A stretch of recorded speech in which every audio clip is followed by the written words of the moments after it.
On this episode of the eCom Pulse podcast, I'm hosting Aviad Eilam, the head of marketing at Particle, a men's personal care brand that has made a mark in the direct-to-consumer market. Aviad opens up about his journey with Particle, highlighting the company's growth from a small team of just 2 employees to a thriving group of 30. He shares his experience navigating the challenges of scaling a business that remains entirely bootstrapped and laser-focused on performance and profitability. Aviad explains Particle's strategic marketing approach, emphasizing their readiness to try new tactics, explore unconventional advertising channels, and make quick adjustments to optimize performance. He describes how Particle has utilized a range of methods, from meta-advertising to traditional linear TV campaigns, to effectively reach and engage their target audience of older men. By zeroing in on this core demographic and directly addressing specific pain points, Particle has been able to differentiate itself in a crowded marketplace. He also highlights how leveraging social proof has helped the brand build trust and credibility among its customers. The conversation further covers the nuances of marketing to men versus women for a personal care brand, and how Particle has tailored its messaging to resonate more deeply with its audience. Aviad offers insight on understanding customer behavior, staying flexible amidst market changes, and employing cost-effective strategies that yield tangible results. For anyone interested in building a brand, expanding their market footprint, or refining their marketing efforts, this episode provides a range of practical ideas and takeaways from Aviad's extensive experience and Particle's ongoing journeys. Whether you're starting out or looking to enhance your current approach, there's plenty to learn from this engaging discussion. Welcome to the eCom Pulse, your heartbeat to the world of e-commerce. I'm your host, Eitan Koter. Join us as we meet with industry leaders, marketing experts, and the innovative minds behind the tech that is shaping the e-commerce future. So plug in, gear up, and get ready for a pulse-pounding journey into the heart of e-commerce. Hey Aviad, how are you? Hi, I'm good, thanks. Well, where are you right now? Actually, I'm in Greece. I'm speaking from Athens. Oh, nice. I felt you're in your face. I mean, you look so relaxed, and so it's nice. It's nice. Yeah. Thank you. Nice. Thank you for sharing this, inspiring us to relax for some time. Sure. Great. But I know you are very, very busy, right? Maybe marketing at Particle. Let the audience know you better. Maybe you can just start with your background and what do you do at Particle, and you can start from wherever you want. Okay, I'll start with what I do now. I manage marketing for Particle. Particle, we are a men's personal care brand, e-commerce, entirely D2C, direct to consumer. The website is particleformen.com if anyone wants to go check it out. We've been around for 5 years now. I've been with the company for 4. And when we started out, actually, we were just 2 employees. Me and the customer support person who basically did a lot of other things. And I was in charge of all the marketing, meaning by myself. I would do everything from like Google to Facebook to photoshopping things because we didn't have an in-house designer. I did organic social to some extent. We had a freelancer who helped with that. And since then, things have kind of changed. We're now a team of 30.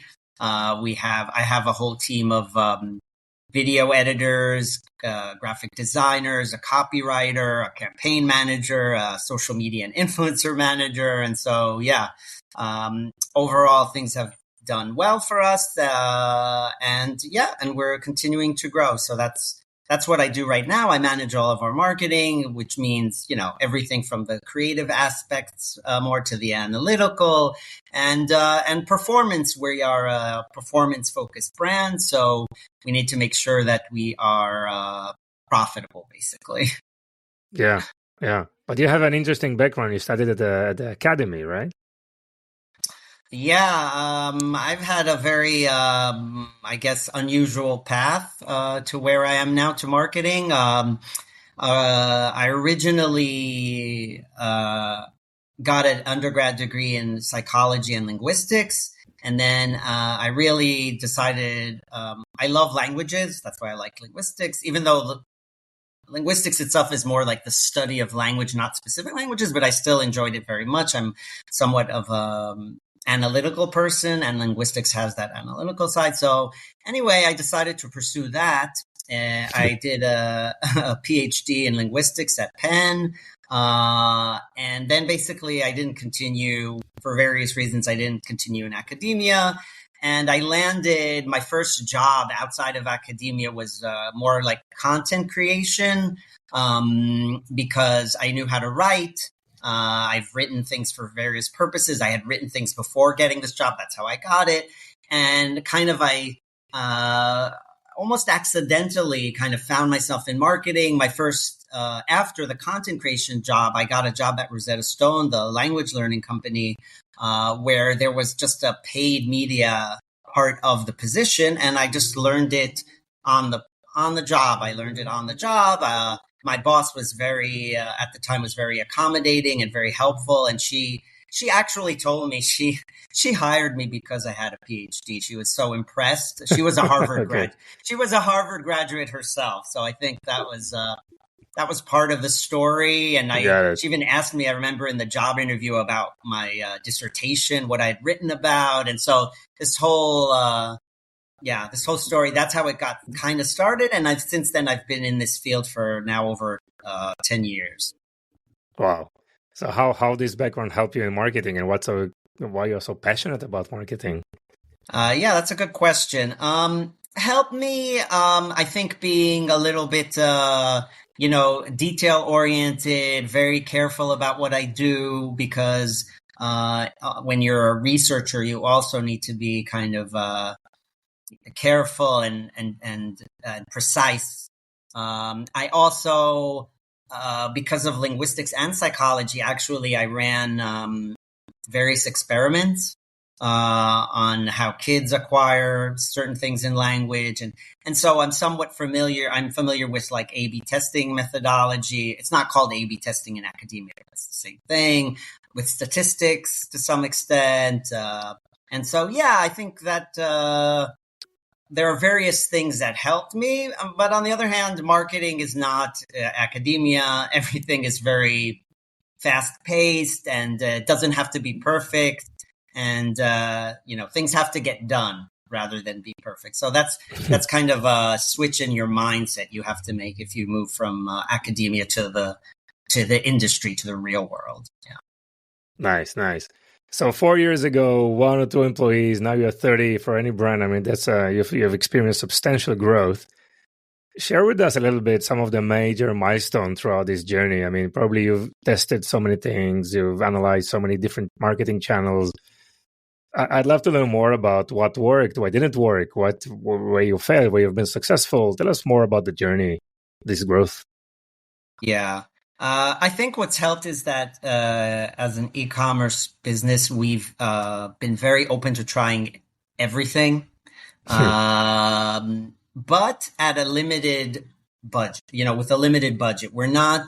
I think because we're very performance oriented, and also we're still entirely bootstrapped, meaning we don't have any external funding. So unlike some other e-commerce brands, we don't have really the luxury of just like spending money willy-nilly and hoping that something happens. I can't decide that tomorrow I'm going to do a $1 million campaign with plastering billboards across the US with our, face cream ads. Yeah. I know, or I can't decide that next week we're going to go into retail, and I think actually having these limitations has helped us a lot, because we know we need to be very conscious of every penny we spend. And so from the beginning, we've been focused in that way. And so we've tested, dozens of platforms and channels and styles and audiences, markets and products. But we always start with a small budget to see if there's any chance of success. If it looks promising, we look at the audience metrics. So, for example, if we start a new platform, and even if we don't see conversions or orders, but we see that the traffic is very high quality, there's a lot, and let's say they're on the page for a long time, the bounce rate is low, and then we say, okay, we can give it a little bit more time. Maybe this audience, we've hit the right audience, an audience that has the money, is interested, is the right demographic. But yeah, that's how we approach things, with a very careful strategy. And we've tried, so I would say, let's say our bread and butter is still Meta and Google to a lesser extent. We also advertise on some of the smaller platforms, TikTok, Snapchat, some native channels, Taboola, Outbrain, Microsoft Bing. But we've tried lots of other platforms and have, seen some success with some, less success with others, and sometimes things change. And so we try to be very agile and nimble too. We try it, it might work for a while, it stops working. We're not going to spend money on something if it's, it's not working for us. Interesting. So all this experimentation mentality, right? I mean, try things and probably kill them very, very fast once they're not active. Yes. And try to we find kill things pretty quickly. Exactly. Yeah. Nice. But you had that trajectory of trying to, say, focus on the US market, for example, trying to establish your brands over there. That was like something that was planned, correct? Yes. From the beginning, our focus has been the US market for obvious reasons around e-commerce. It's the size, the available, disposable income. And that's been our focus, and it's still also our warehouses are in the U.S., so shipping is quickest in the U.S. People have to wait less. We do have secondary markets in other English-speaking countries, Canada, the UK, Australia, and a little bit in some European countries. But still, the US is still our.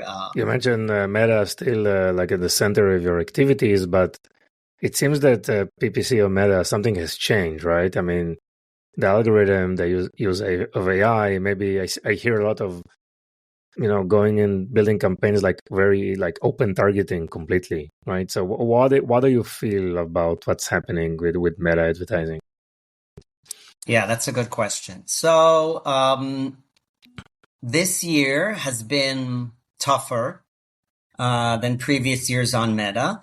Of course, there was the whole COVID period where people were locked indoors and they spent a lot of money buying things online. And then all the D2C brands went crazy in terms of spending and also valuations. And there was there was really very little accountability, right? They got a lot of funding and they spent it and things looked great.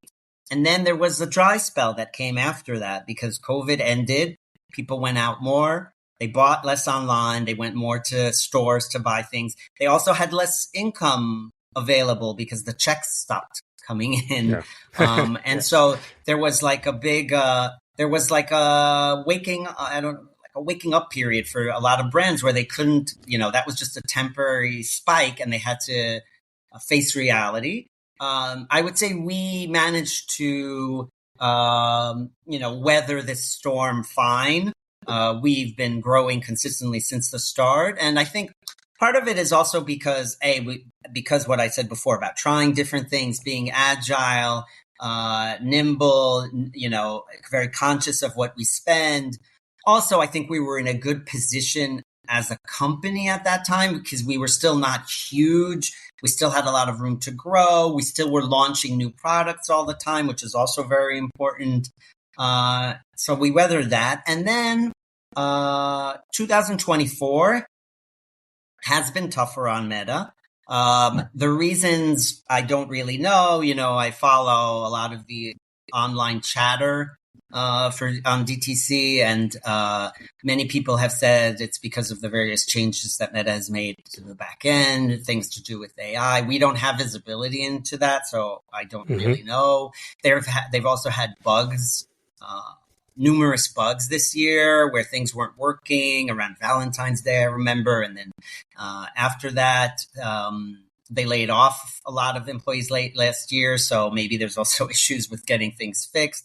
So yes, we have to some extent been hurt by this. CPAs have gone up. It's harder to sell things for cold prospecting audiences, and be profitable from the first order, which is what many brands would ideally like. We've still managed to do fine because we've launched new products, new markets, and the last thing, importantly, new channels. So by coincidence, around the same time that Meta started kind of causing problems for us, we started advertising on linear TV, old school, traditional TV. Wow. Yeah. So, our thoughts were, I think we were being very logical. Our audience is older men over 45. A lot of our customers are over 60. And the average age of traditional TV viewers, if I'm not mistaken, is close to 70. Like old, okay? Whoever Older. left there, right? Yeah. Whoever is left watching linear TV is older. And there are certain networks and channels where it's also more male-oriented, which is what we want. And so we've worked with an agency in the US, which I had the good fortune of finding. It was through connections I had with some other people I had worked with. They've been great, and it's been going well. We basically, since January, have been running linear TV in the US on a variety of networks. Also, for various syndicated shows, it works really well for us. It's basically become our second highest channel in terms of spend for advertising. And it's brought in, what's really nice about linear TV also is it's very good at bringing in cold prospecting audiences, and the overlap between these audiences and our digital audiences we know isn't that big. There are a lot of people who, you know what, even if they are on Facebook, they're not necessarily buying through Facebook. As you probably know from people, I know it from myself. If I see an ad on Facebook, I might notice it. Will I immediately click and purchase? I'm not sure. I'll be like, right? I'll have second thoughts. I'll be a little bit skeptical. I want to do some research. I want to find out more. I want to read reviews. I want to see if they're a legitimate brand. But if you see an ad, a commercial on linear TV, what do you think?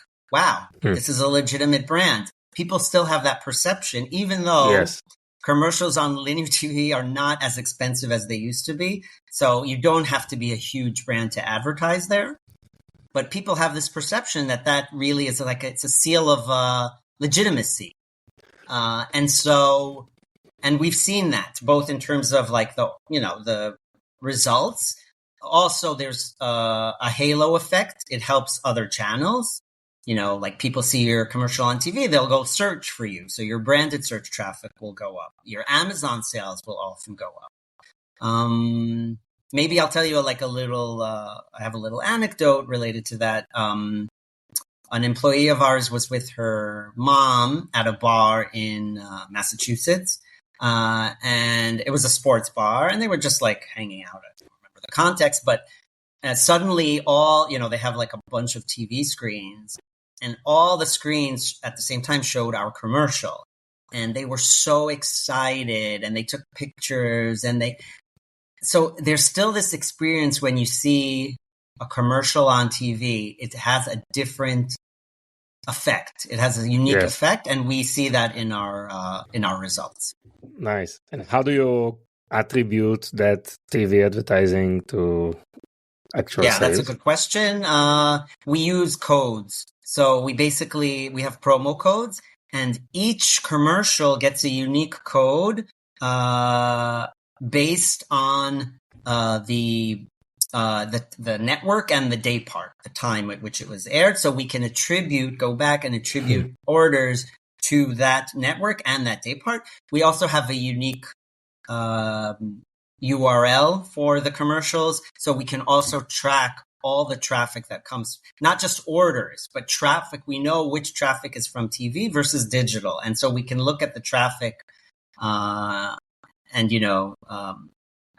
assess it differently. And for example, TV traffic, it's if we had to look at like click-through rate, let's call it, then it's lower than digital. People, given the size of the audience, it's a smaller pool of people who actually go to the site, but all the rates, the metrics that come after that are much higher.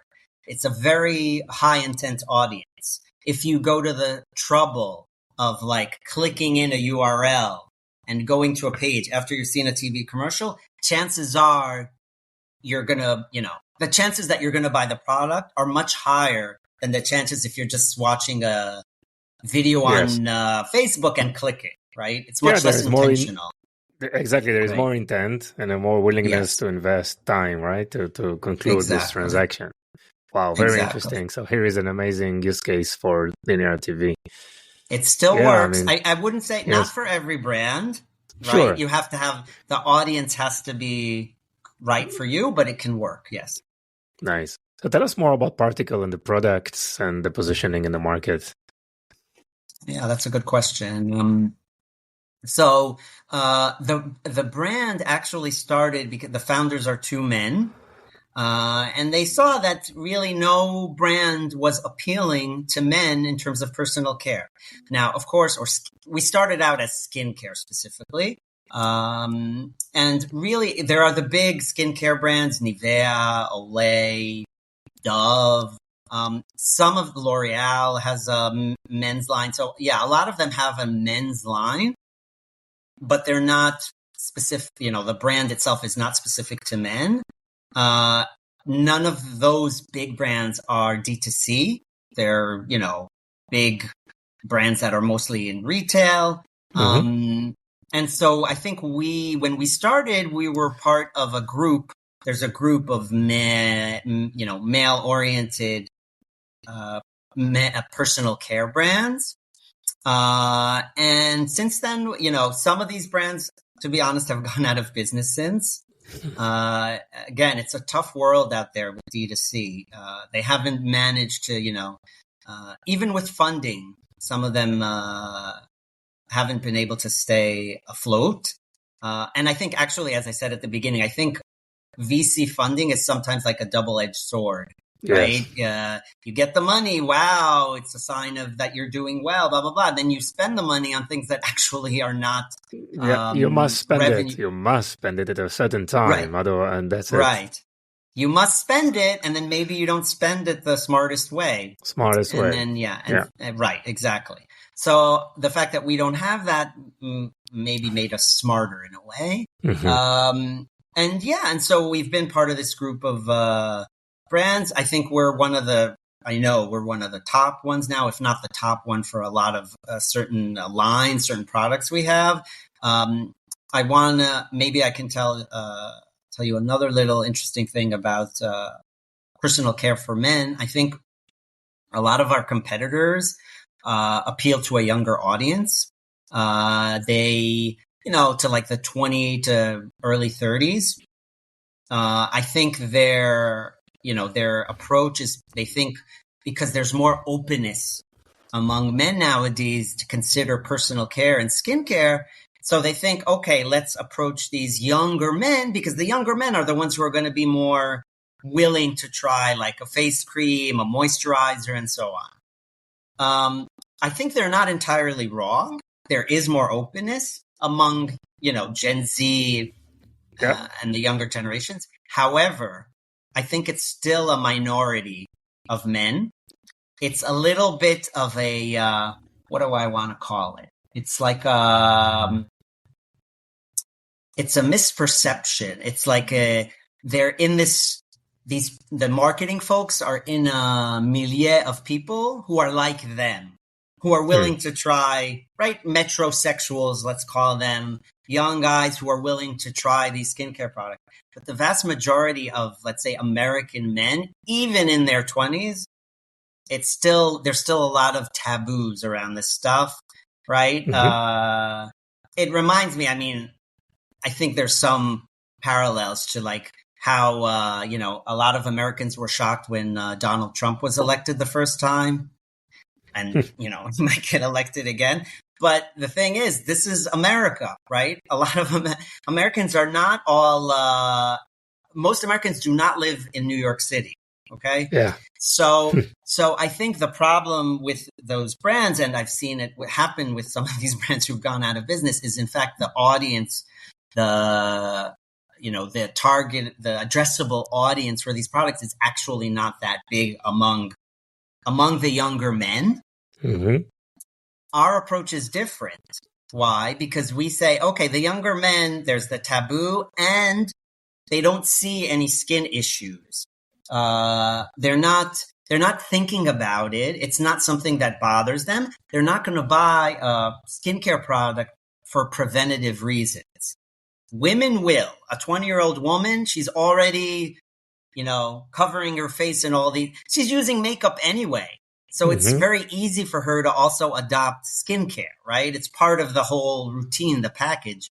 Men are not using makeup, even though there are, by the way, quite a few DTC brands with makeup for men. I think it's a lot tougher even. But anyway, that's a really tough sell. But so women are doing it. Men in their 20s, 30s, of small minority. But older men are seeing, men like myself. I'm not so young anymore. Yeah, me too. They're seeing. Yeah, exactly. I'm a user, I'm a happy user for at least 3 years now. So obviously, all right, you told me. Yeah, I can feel the pain. There is a pain. Exactly. It's not nice to have. It's must have, right? Right, exactly. Yeah. There's a pain point to address. Yeah. The younger men don't have a pain point. What am I going to tell them? There is no compelling event for them. There is a compelling event here. Yeah. But if you're 50, you have a compelling event. You have a pain point, and we are going to. And our most successful ads have been the ads that start with the pain points. So I think that's another reason. Go back to your question that we've managed to, be successful all these years. Yes, I mean, that famous ad where, you have the man there touches his wrinkles, right? Well, like just beneath the eyes. And it's really make a lot of impact, right? For men who feel that pain. So they see it on themselves. They see it they see it in our ads, and then they look at themselves in the mirror and they're like, oh, they're talking to me. Yeah. So this is the main driver for purchase that you found, that pain point, or there are other messaging that you're trying to use, or this is mainly around that?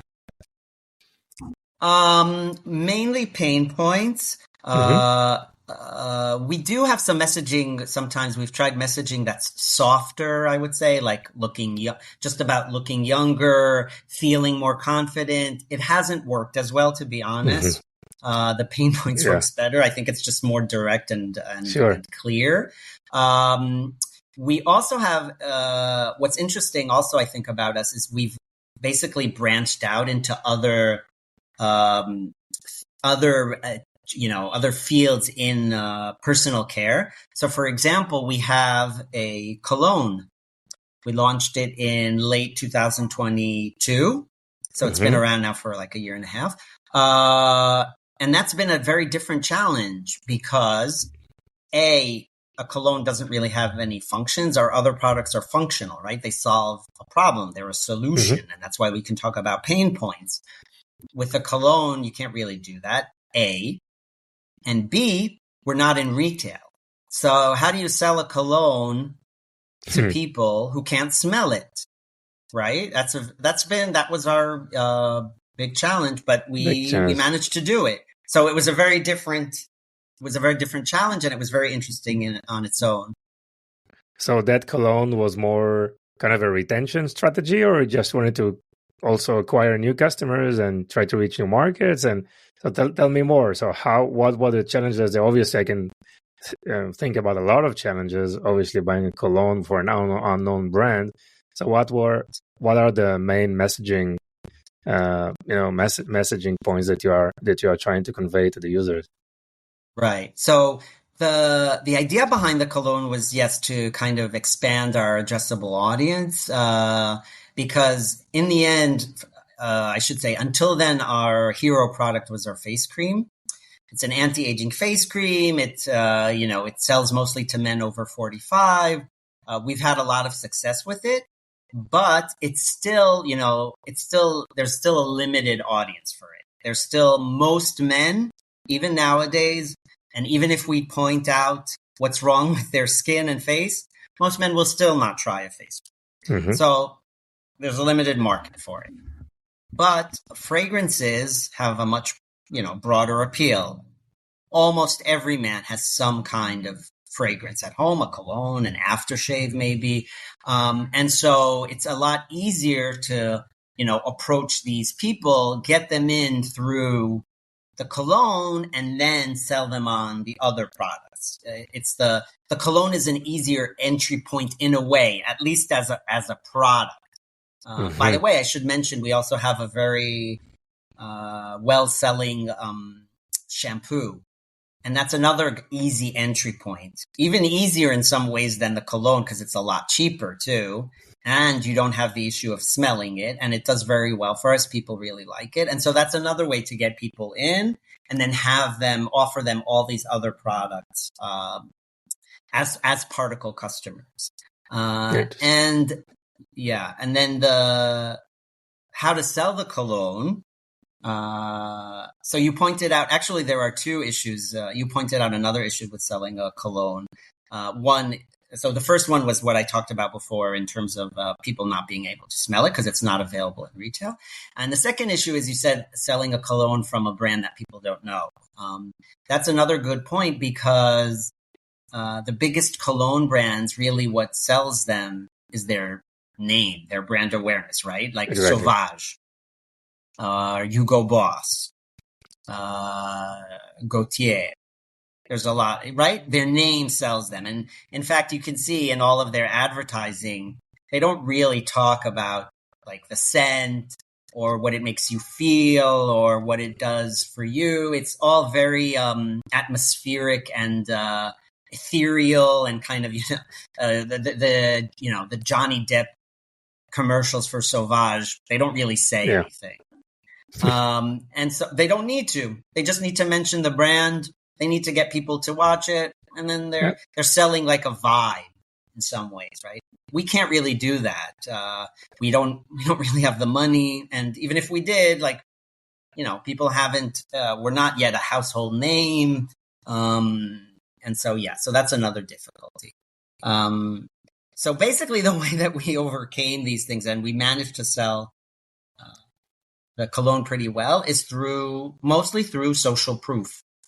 Our top selling or our best performing ads online have been ads that have hundreds, if not thousands of comments, positive comments on Facebook, on Instagram. People just like the smell and they'll say Nice. and they'll say, and they'll leave really nice comments. My wife likes it too. I get compliments. Those kinds of things. And then, this is a very easy thing to do on Meta, and I'm assuming most D2C marketers know it, but you can duplicate ads with the social proof. And if the social proof is good, positive, and you have a lot of it, of course, that's what you should do because those are the ads that perform best. People see all the comments. Nice. They'll see that there's like thousands of likes. They'll read the comments. They'll converse with each other in the comments. They'll ask each other questions. So that's what sold the cologne. Nice. And it is from the company that knows what man needs, right? That's you're totally focused on men's, and this is the only thing that you do. So you have that knowledge, right? Yeah. That unique spot, I guess. Yes. I can tell you, maybe if we have a minute, I'll tell you something else interesting about selling the cologne. Another angle that works really well for selling the cologne, besides getting the social proof, is messaging around women. So that's what works for Men saying that this cologne will help you with the ladies. That's men. I mean, it still works. It sells. Yes. If they think it's going Going to back help to them our get basic, a date. Yes, yeah. very basic, and it works. Basic instincts, right? Yep. Yeah. Yep. It's always working. Yeah. Yep. Wow, interesting. I mean, marketing to men. I mean, this type of product is like really different from marketing to women, right? So I think we've mentioned some of those points. Anything else you want to add on this topic? That's so true because, you know, a lot of times when we work with marketing platforms, with channels, or, you know, our reps at these various companies will basically lump us with like beauty, with women's, but then when you tease out the data, it's so different. You really cannot. It's its own. We're our own category. You cannot compare it. What works for women will not work for men, and vice versa. And so for example, if we want to look for creative inspiration, it makes a lot more sense to look at other brands that appeal to men with our demographics, rather than look at women's beauty brands. It's just it makes a lot more sense for us to look at True Classic, like a men's t-shirt brand, or t-shirt brand, brands that sell various golf equipment. Because our audience is older and also generally has disposable income. We're not cheap. So those are the brands we look at for inspiration. Amazing. Great. So I'm definitely going to try the cologne. So that's my next purchase. And I know that you're also providing a coupon code as well for our audiences, right? So we will share that in the show notes, or unless you have you figure out a name already for eCom Pulse podcast. Yeah, we can give a 20% discount with the coupon code Pulse20. And yeah, you'll get 20% off your first order from particleformen.com. Amazing. So you want to repeat the website name where they can make a purchase, or? Yes. So you can get 20% off your entire first order on our website, www.particleformen, PARTICLE, for men.com. Amazing. Wow, great. Aviad, anything else you want to add? It's been a pleasure. I hope the listeners have learned a few things. It's been a very interesting journey for me too, being already like over 4 years at the company, seeing it grow and growing with the company. And I'm looking forward to the years ahead and I don't know, new challenges, new opportunities, new adventures, I guess. Yes. But this is what's so exciting in this industry. It's so changing always. You can experiment so many different things and grow. So really, Aviad, thank you so much for the time. Wish you all the best and great success. Thank you. Thank you for joining us on this episode. Your support means the world to us. If today's episode has been insightful for you, consider sharing it with someone who would also benefit. Even one share can make a big difference. Looking to elevate your e-commerce game? Discover Vimy, a multi-channel e-commerce platform that will transform your business with the power of shoppable video. Visit us at vimy.net to learn more. It's Vimy, VIMMI.net. Thank you for being part of our journey.